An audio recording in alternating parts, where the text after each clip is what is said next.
السلام علیکم second year students, آج میں آپ کو مناقبِ عمر بن عبدالعزیز کا سیکنڈ لیکچر دینے جا رہی ہوں۔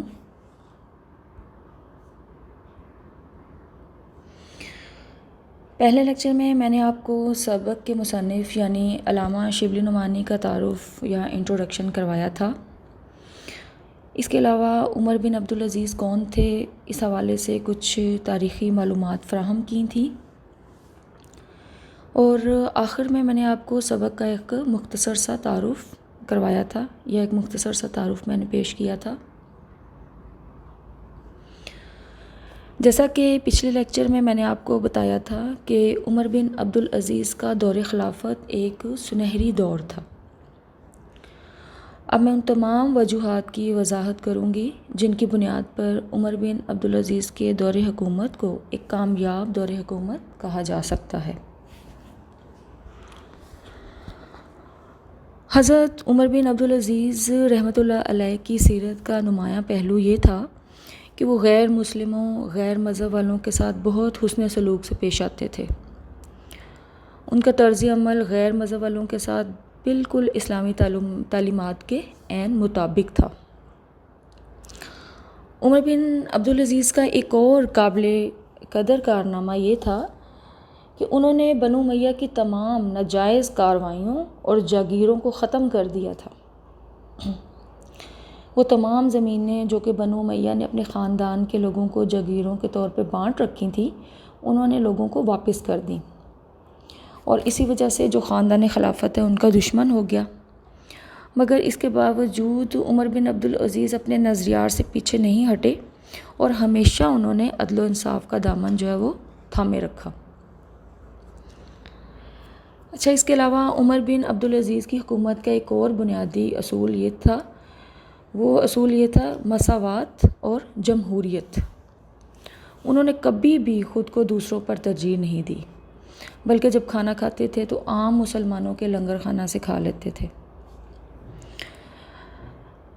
اسٹوڈنٹس، عمر بن عبدالعزیز کی ان تمام خوبیوں کی بنیاد پر جن کا ذکر میں نے ابھی کیا ہے، ایک کامیاب خلیفہ کا مقام اور مرتبہ ہم ان کو دے سکتے ہیں۔ اس کے علاوہ عمر بن عبدالعزیز کی ایک بہت بڑی خوبی کا ذکر علامہ شبلی نعمانی نے کیا ہے، اور جس کی بنا پر ہم ان کو عمر ثانی کہہ سکتے ہیں۔ عمر ثانی یعنی دوسرا عمر، یعنی حضرت عمر فاروق رضی اللہ تعالیٰ عنہ کا ہم پلہ۔ ثانی کا مطلب دوسرا، عمر ثانی دوسرا عمر۔ اور وہ خوبی یہ تھی کہ وہ مذہب کی ایک مجسم اور عملی تصویر تھے، اور مذہب پر اس قدر کاربند رہے کہ انہیں حضرت عمر فاروق کی مناسبت سے عمر ثانی کہا گیا۔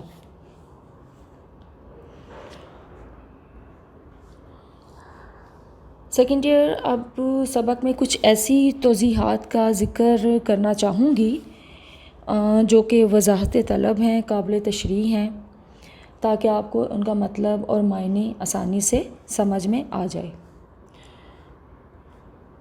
ان توضیحات میں پہلی ہے سیرۃ العمرین۔ تو سیرۃ العمرین کیا ہے؟ اس میں جو عمرین ہے وہ عمر کی جمع ہے، یعنی 2 عمر، اور یہ ایک تصنیف تھی جو کہ علامہ ابن جوزی کی تھی۔ علامہ ابن جوزی بغداد میں پیدا ہوئے، اور انہوں نے یہ معروف تصنیف لکھی جو کہ مصر کے کتب خانہ خدیویہ میں موجود تھی، اور اس میں انہوں نے حضرت عمر فاروق رضی اللہ تعالیٰ عنہ اور عمر بن عبدالعزیز رحمۃ اللہ علیہ کے حالات اور عہد حکومت کے واقعات تحریر کیے تھے۔ پھر اس کے بعد آ جاتا ہے کتب خانہ خدیویہ۔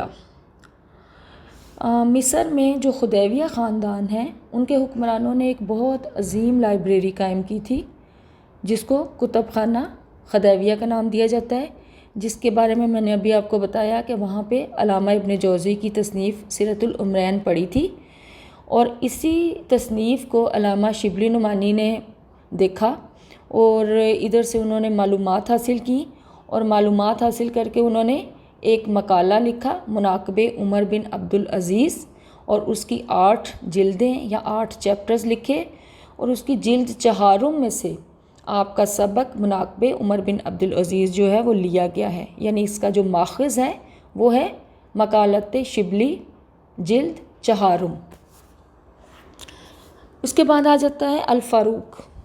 تو الفاروق کا میں نے آپ کو پہلے بھی بتایا ہے کہ علامہ شبلی نعمانی کی ایک مشہور تصنیف ہے، اور یہ حضرت عمر رضی اللہ تعالیٰ عنہ کی سوانح ہے، یعنی یہ علامہ شبلی نعمانی کی سوانح نگاری کی کتابوں میں شامل ہوتی ہے، اور اس میں انہوں نے عمر فاروق رضی اللہ تعالیٰ عنہ کے حالات، ان کے کارنامے بیان کیے ہیں۔ اور میں نے آپ کو پہلے بتایا تھا کہ سوانح نگاری جو ہے وہ کیا ہے، یعنی جب کوئی ادیب کسی مشہور شخصیت کی زندگی کے حالات و واقعات کو بیان کرتا ہے، ان کو قلم بند کرتا ہے، تو اس کو سوانح نگاری کہتے ہیں۔ اور یہ الفاروق جو ہے یہ ایک سوانح ہے، اور کس کی ہے؟ حضرت عمر فاروق رضی اللہ تعالیٰ عنہ کی۔ اس کے بعد آ جاتا ہے جی سلاطین بنو امیہ۔ تو اس میں وہ والے بادشاہ یا حکمران شامل ہوتے ہیں۔ پہلے تو اس میں ہمارے خلفائے راشدین جو کہ 4 تھے، حضرت ابوبکر رضی اللہ تعالیٰ عنہ، حضرت عمر فاروق رضی اللہ تعالیٰ عنہ، پھر حضرت عثمان غنی رضی اللہ تعالیٰ عنہ، اور آخر میں حضرت حضرت علی رضی اللہ تعالیٰ عنہ۔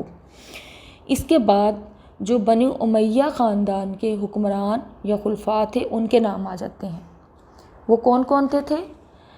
حضرت امیر معاویہ، ان کا بیٹا یزید، پھر معاویہ، اس کے بعد مروان کے بعد عبد الملک، پھر ولید کے بعد سلمان، اور آخر میں عمر بن عبدالعزیز۔ یعنی یہ 8 خلفاء اور خلفائے راشدین جو کہ 4 ہیں، ان تمام حکمرانوں کو سلاطین بنو امیہ کا نام دیا جاتا ہے۔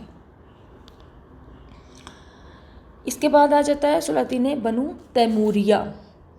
تو یہ وہ حکمران تھے جو تیموریہ نسل سے تعلق رکھتے تھے، اور ان سے مراد وہ حکمران ہیں جو ہندوستان کے مغل حکمران تھے، یعنی بابر، ہمایوں، اکبر، جہانگیر، اور آخر میں بہادر شاہ ظفر۔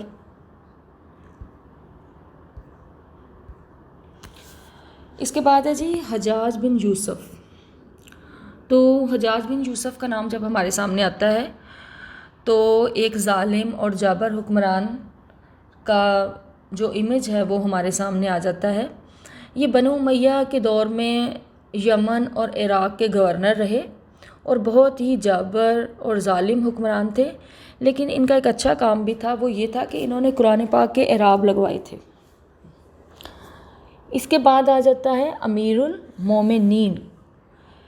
تو امیر المومنین جو ہے اس کا مطلب ہے اہل ایمان کا امیر، حاکم، سردار۔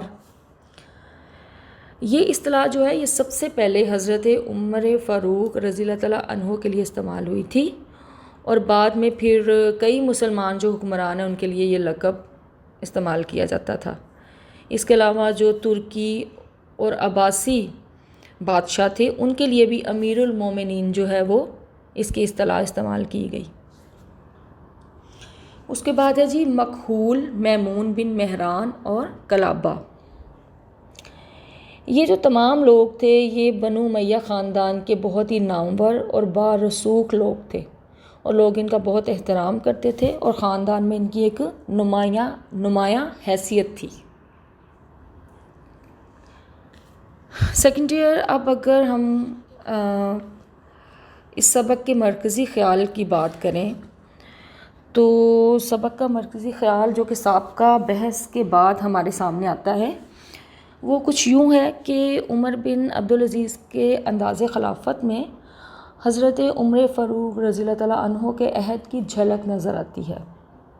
عمر بن عبدالعزیز اپنے اخلاق اور عدل و انصاف کی بنیاد پر حضرت عمر فاروق رضی اللہ تعالیٰ عنہ کے ہم پلہ دکھائی دیتے ہیں۔ عمر بن عبدالعزیز نے خلفائے بنو امیہ کی تمام نامناسب کارروائیوں کو مٹا دیا، اور آپ کا انداز حکمرانی اسلامی جمہوری اصولوں پر مبنی تھا۔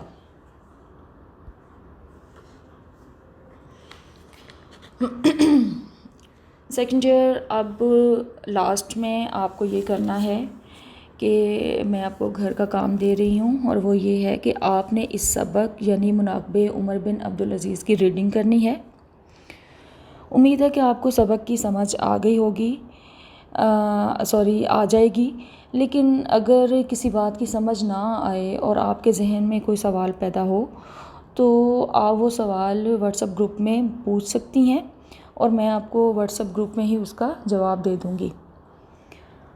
آخر میں یہ کہوں گی کہ اللہ تعالیٰ آپ کا حامی و ناصر ہو، اپنا بہت خیال رکھیے گا اور مجھے دعاؤں میں یاد رکھیے گا۔ اللہ حافظ۔